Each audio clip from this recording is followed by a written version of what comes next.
कर्मों का फल तो सबको भोगना ही पड़ता है। एक स्त्री और एक संत की कहानी। एक गांव में सलीम नाम का एक आदमी रहता था। उसका मांस बेचने का कारोबार था। वह लोगों को ताज़ा कटा हुआ मांस बेचा करता था। इस तरह वह अपना और अपने परिवार का पालन पोषण करता था। फिर एक दिन उस मांस के व्यापारी की दुकान के आगे से एक संत गुजर रहे थे। उन्होंने उस व्यापारी की दुकान की तरफ देखा तो वह तुरंत वहां पर पहुंच गए। उन्होंने व्यापारी जो ठाकुर जी से मांस तुलवा रहे हो। उस संत की यह बात उस दुकानदार के समझ में नहीं आई और वह बोला, मांस तो मैं पत्थर से तोल रहा हूँ, फिर आपको ठाकुर जी कहाँ दिखाई दे रहे हैं।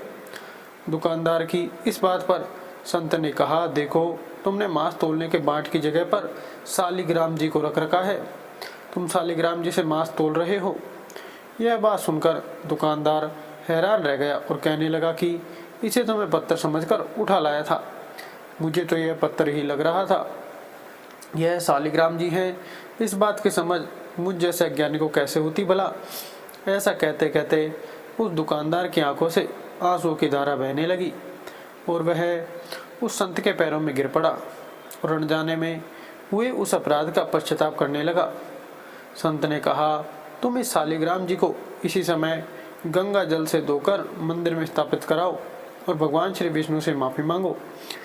संत के जाने के बाद उस दुकानदार ने स्नान करके शालिग्राम जी को गंगा में स्नान करवाया और मंदिर के प्रांगण में रख दिया और खुद भगवान श्री विष्णु से प्रार्थना करके माफी मांगने लगा और कहने लगा, हे प्रभु, मैंने अज्ञानतावश आपसे मांस तुलवाया है, इसलिए आप मुझे जो भी सजा देंगे मुझे मंजूर होगी।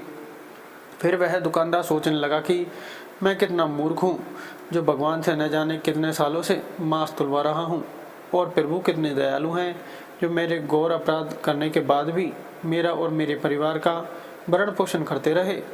फिर ग्लानिवश उसने यह निर्णय लिया कि ताम्र वह अब प्रभु की भक्ति करके अपने पाप से मुक्ति पालेगा। वह दुकानदार अपनी दुकान अपने बेटों को सौंपकर खुद तीर्थ यात्रा पर निकल पड़ा। वह एक संत की भांति एक राज्य से दूसरे राज्य में घूमने लगा।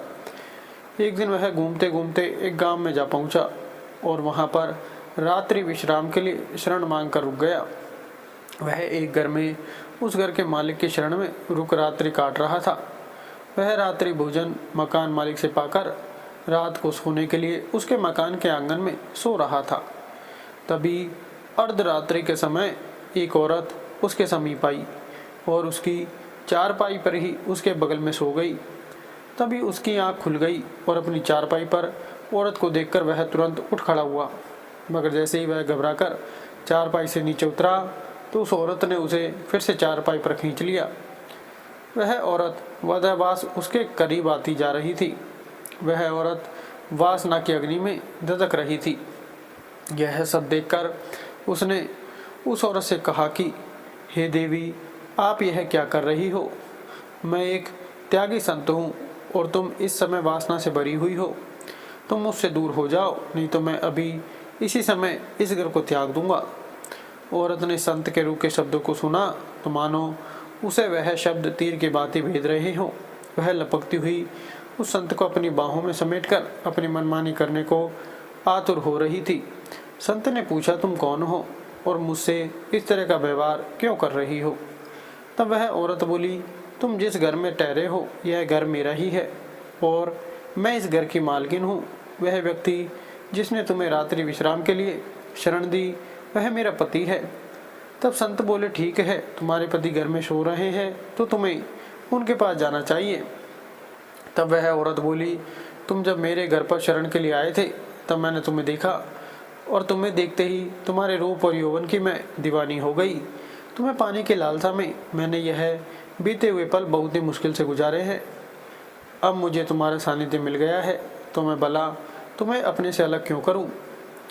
अब उस संत ने उस औरत को समझाने की कोशिश की कि देखो, तुम एक विवाहिता हो और तुम्हारा कर्तव्य अपने पति की सेवा है। ऐसे में तुम मुझ जैसे वैरागी को पाना चाहती हो, यहाँ तुम्हें शरण नहीं मिल सकती। तुम्हारी जगह अपने पति के पास है, जाओ, लौट जाओ अपने पति के पास। वह औरत कुछ सुनने को तैयार नहीं थी। फिर वह बोली, अच्छा तो मेरे और तुम्हारे बीच में मेरा पति आ रहा है। अगर मेरा पति न होता तो तुम मुझे अपना लेते। वह औरत तुरंत घर के भीतर गई और घर पर रखी हुई अपने पति की तलवार निकाली और उस तलवार से अपने पति पर वार कर दिया और उसका पति वहीं पर मर गया। वह खून से भरी हुई तलवार ले जाकर उस संत को दिखाते हुए बोली, लो, मैंने तुम्हारे और मेरे बीच खड़ी पति रूपी दीवार को नष्ट कर दी। मैंने अपने पति का गला काट डाला। अब वह कभी भी हम दोनों के बीच में नहीं आ सकेगा। बेचारा वह संत यह सब देखकर वहाँ से भागने लगा। बहुत कोशिश के बाद भी वह संत वहाँ पर नहीं रुके तो उस औरत ने उस तलवार से खुद पर वार किया और अपने आप को खत्म कर दिया। संत जैसे तैसे वहाँ से निकल कर भागे और उस दिन के बाद से बहुत दुखी रहने लगे। फिर संत ने विचार किया कि आज के बाद मैं किसी के घर पर न तो जाऊंगा और ना ही रुकूंगा। आखिर मेरे साथ ऐसी घटना क्यों घटी? उनके दिमाग में बार बार यही प्रश्न घूम रहा था कि मैं किसी सिद्ध पुरुष के पास जाकर उनसे इस विषय में जानूंगा, तभी मेरे मन को शांति मिलेगी। फिर वह संत गांव में न जाकर एक जंगल की तरफ जाने लगे। चलते चलते वह उस सुनसान जंगल में चले गए। तभी उन्हें उस जंगल में एक कुटिया दिखाई दी। उन्होंने सोचा कि चलो कुटिया में चलते हैं और देखते हैं यहाँ कौन है। फिर वह संत उस कुटिया में चले गए और जाकर देखा तो वहाँ पर एक महात्मा बैठे हुए थे। उन महात्मा के मुखमंडल पर सूर्य की भांति तेज चमक रहा था। उनके तेज को देखकर वह संत समझ गया कि यह कोई साधारण महात्मा नहीं है। फिर उन संत का दुखी चेहरा देखकर महात्मा ने कहा, लगता है तुम बहुत दुखी हो। ऐसी कौन सी बात है जो तुम्हें परेशान कर रही है? हम संत हैं, हम अपने दुख से दुखी नहीं होते हैं। हम लोग तो दूसरों के दुख से दुखी होते हैं।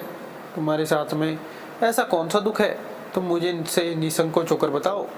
तब उस संत ने वह सारी घटना उस महात्मा को सुनाई। फिर महात्मा ने उस संत की बातों को सुनकर ध्यान लगाया तो उनको उस सारी घटना का सार समझ में आ गया।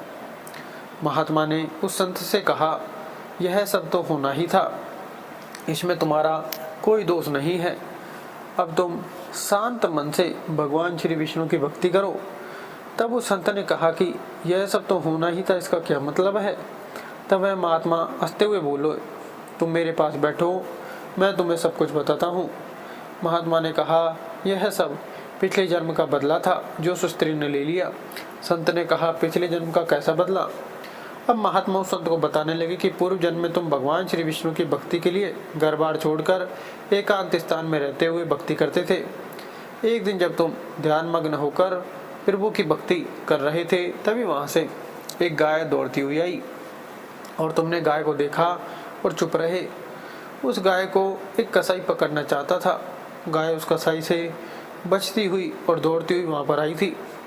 गाय तुम्हें अपने बचाव की उम्मीद से देखने लगी, मगर तुमने भक्तिवश उस पर ध्यान नहीं दिया तो वह डरती हुई कहीं और जाकर अपना बचाव करना चाहती थी।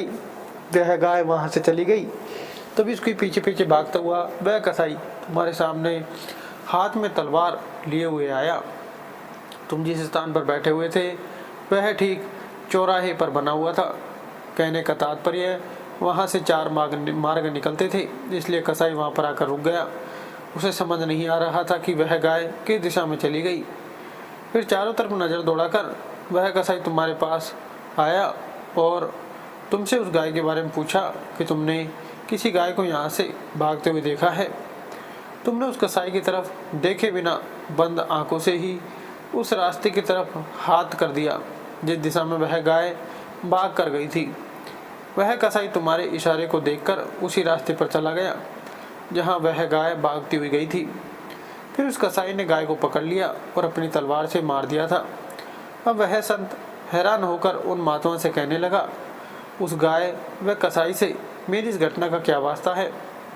महात्मा हंसते हुए कहने लगे, हाँ, उस घटना से ही तुम्हारी इस घटना का संबंध है। क्या तुम जानते हो वह मकान मालिक व उसकी पत्नी पूर्व जन्म में कौन थे? उस संत ने कहा, नहीं, मैं नहीं जानता। फिर वह महात्मा आगे बताते हैं कि वह जो मकान मालिक था जिसने तुम्हें रात्रि विश्राम के लिए शरण दी थी वह पूर्व जन्म में कसाई था। यह वही कसाई था जिसको तुमने गाय का मार्ग बताया था। इसी तरह उस मकान मालिक की पत्नी वही गाय थी। जिसका उस कसाई ने कत्ल किया था।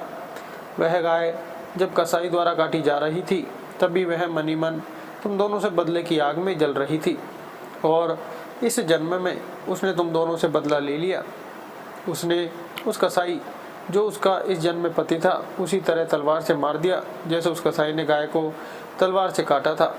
तुमने कसाई को उस गाय का मार्ग बताया, इसलिए वह तुमसे इस तरह का व्यवहार कर रही थी। यह सब पूर्व जन्मों के खेल हैं। किसके समझ में आते हैं? इंसान अपने बुने हुए जाल में ही उलझ जा रहता है और कहता रहता है कि मैं दुखी हूँ, मैं दुखी हूँ। दुख का रोना रोता रहता है। दुख सुख हमारे अपने पूर्व जन्मों के बोए गए बीज हैं जो इस जन्म में आकर काटते हैं। वीडियो अच्छी लगी तो वीडियो को लाइक करें, चैनल को सब्सक्राइब जरूर करें। धन्यवाद।